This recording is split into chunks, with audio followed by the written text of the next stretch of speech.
Sa ibang balita na tayo mga kabrigada, PNP Chief Marbil at CIDG Director Torre handa raw harapin ang posibleng kaso kaugnay ng pag-aresto kay dating Pangulong Duterte. Brigada CAF Austria, ibrigada mo! Brigada!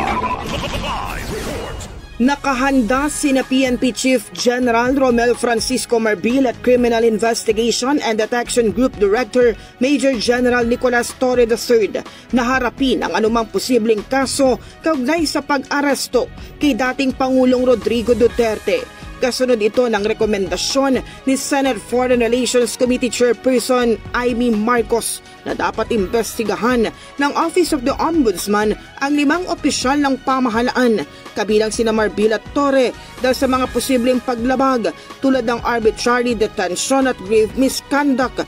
Ayon kay PNP spokesperson Brigadier General Jean Fajardo, naninindigan sina General Marbil at Major General Torre na tumugod lamang sila sa hiling ng Philippine Center on Transnational Crime na tulungan sila sa pagsisilbi ng tinatawag na Red Fusion Notice mula sa Interpol laban sa dating Pangulo.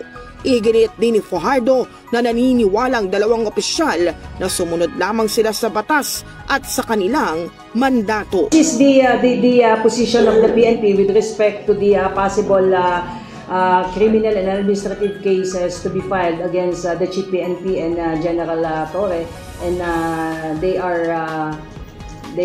are prepared to answer any and all charges before any proper forum. But we have to reiterate na ang naging papel lang po ng PNP dito sa pag-aresto po kay dating Pangulong Duterte is we just extended assistance sa PCPC who requested na tulungan natin sila para i-implement po yung Red Fusion Notice po issued against the former President po.